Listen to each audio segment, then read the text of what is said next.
everyone. Welcome to the Discover Spiritism Network. This is the second part of our study about the divine laws in our lives.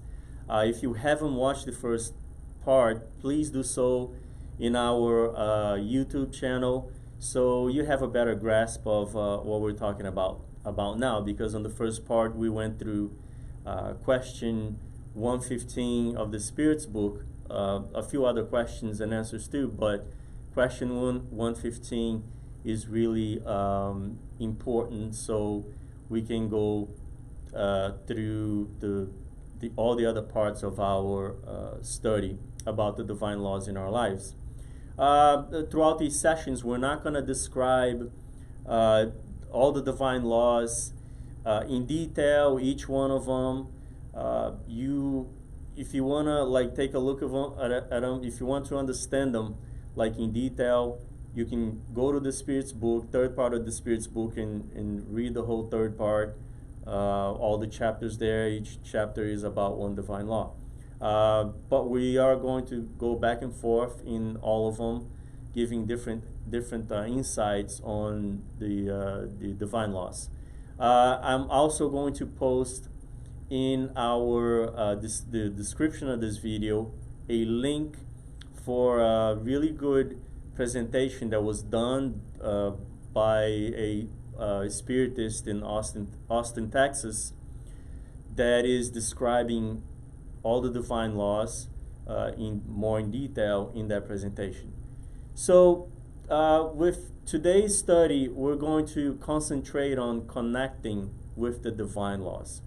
As we saw in the first session of this study, we are all created to reach plenitude. We're all created to reach complete happiness one day, to achieve perfection, which means complete living in a complete harmony within ourselves and happiness. So today we're going to talk about a little bit about connecting with the divine laws, which is really the first step of reaching this happiness, or starting to reach this happiness, starting to trail this road to perfection. So as we can see here, all of us have rights, and when we study the divine laws, we all begin to understand that all of us human beings, we have rights, and the biggest and greatest right that we have is to be happy. All of us deserve to be happy, and we spend lifetimes trying to achieve happiness.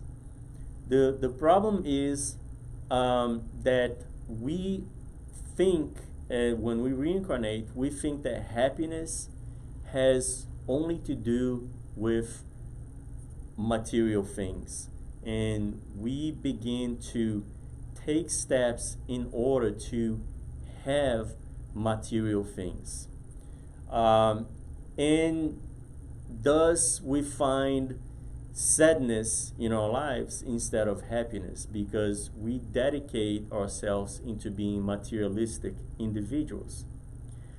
So the key is really to begin to understand our spiritual necessities and concentrate in that. In that way, we not only know we have rights, and we have rights to happiness, to achieve happiness, but we will also begin to understand that in order for us to find this spiritual inner plenitude, inner happiness, we will have to deal or take care of our duties, responsibilities, spiritual responsibilities, responsibilities that we embrace before we reincarnate. Not only we ask to live again, to reincarnate, but we accept responsibilities that are matched in accordance to the needs that we have in each life, the needs to progress in each life. So the big problem is all of us understand, we feel that we have the right to be happy, but we do not concentrate in taking care of our duties, of our spiritual responsibilities, but only the material ones. That is why we seldom find happiness in our lives. Once we understand these spiritual things, which is what they are, the divine laws have to do with the spirit, we understand that as we read through the divine laws, we understand the divine laws, we understand that there are laws of duty or responsibilities and laws of merit. So only by accepting, only by taking care of embracing our responsibilities, our duties, we are going to access the law of merit and deserve good things for us. So the law of merit, in order for us to connect to the law of merit, the first thing we have to do is to have this desire to embrace our imperfections in order to resignify them. We know we are imperfect individuals, so we'll take the time to embrace our imperfections instead of beginning to think that we are lesser than we are. We concentrate in what we've talked about, question 115 of the Spirit's book. We'll embrace this journey we're in, understanding that throughout any journey, anyone and everyone takes wrong steps, and people fall and people rise up again.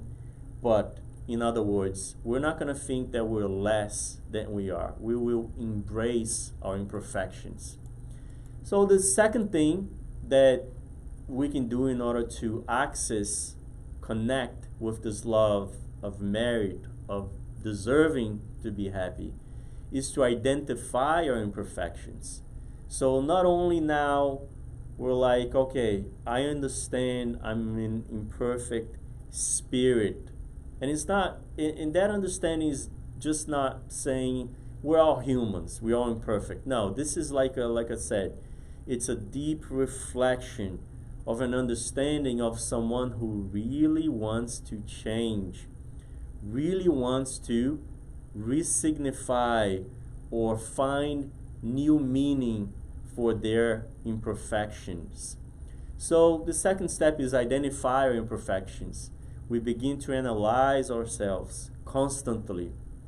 And the third step is recognize the negative effects of our imperfections are causing in our lives, and then begin to change through a process of self-love. So we'll begin to not only understand, identify these imperfections, but now recognize that they are causing sadness, difficulties in our lives. They are the barrier in between us and happiness, in between us and this process of self-love, of us being able to love ourselves, and of course, consequently, loving others. Because we can't love others, we can't practice the love towards others unless we understand that it is important to practice love towards ourselves. We can't give others what we still don't know how to give ourselves. Basically, that's what it is.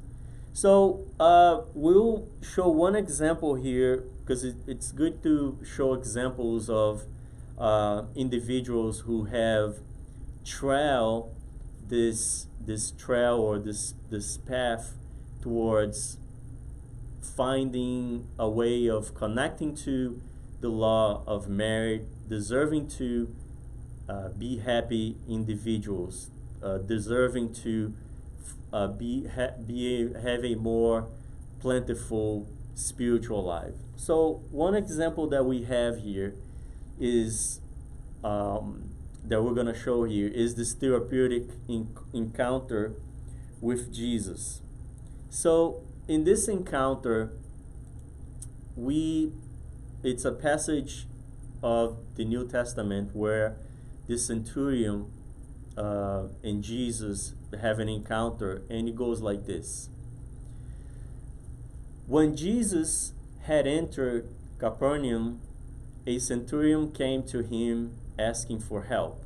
"Lord," he said, "my servant lies at home paralyzed, suffering terribly." Jesus said to him, "Shall I come and I heal him?" The centurion replied, "Lord, I do not deserve to have you come under my roof, but just say the word, and my servant will be healed. For I myself am a man under authority, with soldiers under me. I tell this one, 'Go,' and he goes, and that one, 'Come,' and he comes. I say to my servant, 'Do this,' and he does." When Jesus heard this, he was amazed and said to those following him, "Truly I tell you, I have not found anyone in Israel with such great faith. I say to you that many will come from the east and from the west, and will take their places at the feast with Abraham, Isaac, and Jacob in the kingdom of heaven. But the subjects of the kingdom will be thrown outside into the darkness, where there will be weeping and gnashing of teeth." Then Jesus said to the centurion, "Go, let it be done just as you believe it would." And his servant was healed at that moment. So that is the whole passage of the centurion meeting Jesus. And we're going to analyze this passage in a way that is a little bit different than people are usually used to have it analyzed. We will analyze it with a more transpersonal, psychological manner, taking, again, a really deep dive into ourselves, remembering that even though this passage is related to the centurion and Jesus, a meeting between the centurion and Jesus, we must really bring that into us as if we were participating in this passage. Because at the end of the day, this is what all of the passages where Jesus is involved, they are regarding. They are regarding our intimate self. Okay? It's never really about the centurion, never really about Mary. It's about the mortal spirits that we all are. So let's take a look at the passage. The centurion went to meet Jesus at the entrance of Capernaum. So remembering, today's session is about us connecting with the divine laws. What would that represent? Let's check this out. A self-conscious act, the being go towards the truth. Jesus, a representation of the divine truth on earth. And we see an individual, the centurion, going to meet Jesus at the entrance of Capernaum. Let's think about that. What is a centurion? What was a centurion in the Roman Empire or army? It was someone who had 100 soldiers under him, reporting to him. It was someone with a certain amount of power. So why does he go to meet Jesus somewhere? He was waiting for Jesus to come, and now he knows, okay, Jesus is almost here, and he goes to the entrance of the city. Why couldn't he just send his soldiers to bring Jesus over to him? He could have done that, but he didn't. So this is a great symbolism, representation of what? Of us when we want to connect, or if we want to connect with the divine laws, more specific today to this study, to the law of merit. What do? We begin by taking care of our duties. One of the greatest duties that we have is what? To maintain contact with our consciences. Only us can do that. Only us can choose to do that. To meditate, to do reflections, to identify our imperfections. So the centurion does that. He goes to the truth. He takes the steps to connect with the truth that is where? That is inside of us. Going back to the first session that we have, one of the questions of the Spirit's book. Our conscience is embedded in us. So we should take this step to go and meet, go and encounter, go and connect with our consciences. This is the symbolism behind the centurion going to meet Jesus at the entrance of Capharnaum. So, and we go on, seeing the next passage here says, Lord, my servant lies at home. So when he says Lord, see, a centurion, a soldier, a powerful soldier with 100 men under him reporting to him.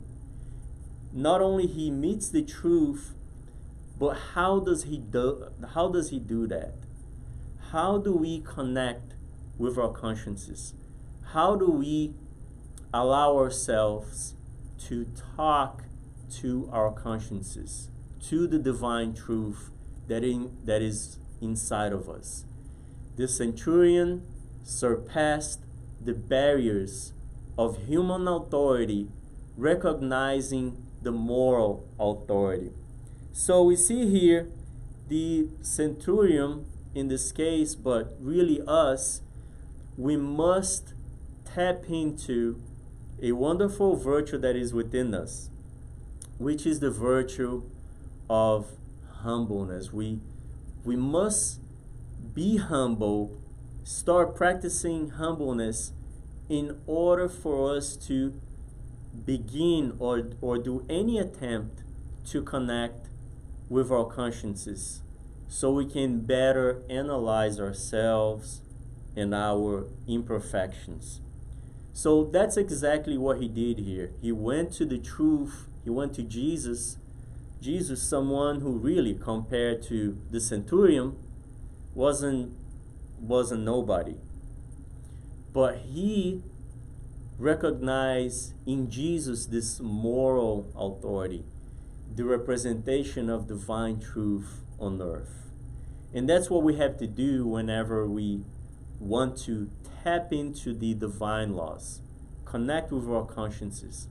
Our consciences and the divine laws within us are the moral authority in our lives. And continuing, my servant lies at home, paralyzed, suffering terribly. So where is the symbolism behind this? My servant. Let's look at it. He goes to the truth that sets free and asks for help in order to be free from his inner sufferings. So what servant is exactly paralyzed, suffering terribly? Himself. He doesn't feel good. He doesn't feel fulfilled. He doesn't feel happy. As a matter of fact, he feels pretty bad about the way he is living his life, because he's not living his life by taking care of his duties, of his responsibilities of an immortal spirit. That is why he takes this dive into himself. He's trying to connect in a humble way to his conscience and trying to find a way out of how he's feeling. He's feeling paralyzed. He's suffering. He's suffering terribly. And this is him talking to the truth within himself. The centurion replied, Lord, I do not deserve to have you come under my roof, but just say the word, and my servant will be healed. So now he recognizes that his self is still very much under control of the negativities of the ego. Right there, he's actually once again practicing what? The virtue of humbleness. He's recognizing, I do not deserve to have you here. He's still trying to understand that even though he made many mistakes, he's still a son of God, like all of us are. And he shouldn't feel any lesser than that. No matter how many mistakes we make, whenever we connect with our consciences, whenever we want to pray to God, whenever we want to resignify, give new meaning, change our imperfections, we should understand that we can do that at any time. We do not need to feel lesser than we really are. And he also, the symbolism behind this here shows us that, but also knows that a simple act of compassion will be enough to bring about the beginning of change. So we do have this understanding within us that whenever we take this deep dive within us, we will immediately begin to feel the compassion of the divine laws, of the Creator embracing us. Just the fact that we are tapping into the virtue of humbleness, we will already be able to feel even the good spirits around us trying to help us. And that would be the beginning of us being able to take steps to resignify our imperfections. And then he keeps on going, for I myself am a man under authority, with soldiers under me. I tell this one, go, and he goes, and that one, come, and he comes. I say to my servant, do this, and he does. So he's continuing to understand within himself that he has authority, and he has authority over himself. So who are the soldiers? The soldiers are a symbolism for the potentials we have within us. Our virtues are under our authority and no one else's. So we have this ability to change ourselves. No one else can do that for us. And this is the symbolism here. The centurion knows that he has 100 soldiers under him. He can tell them to do anything. And he's the only one that can direct them to do anything. They obey him. And our virtues, they are really our soldiers. Whenever we command them to be exercised, they are exercised. But we are the only ones who can do that. We are the only ones who can choose to be more more patient. We are the only ones who can decide to exercise more of our compassion and all of that. So the virtues within us are our soldiers. And continuing, when Jesus heard this, he was amazed and said to those following him, "Truly I tell you, I have not found anyone in Israel with such great faith. Go, let it be done just as you believed it would." And his servant was healed at that moment. So a great symbolism of what? The centurion took all the steps he needed to connect with the love within himself. So that brought about an immediate alleviation of his suffering, an immediate feeling of comfort. It's a comforting feeling for us to tap into or connect with our conscience, the divine laws within us. We receive this immediate feeling of what? Of us taking the steps to begin to take care of our responsibilities of a immortal spirit, of immortal spirits that we are. So what exactly did the centurion do in order to connect with the divine laws, and what we should follow and what we should do? The loving acceptance of one's own imperfections. That is exactly the path he decided to take. And that is the path that brings about self-conscience. So, in finalizing our session today, only through becoming more self-conscious, we will be able to feel better. We will be able to connect to the divine laws that are within us.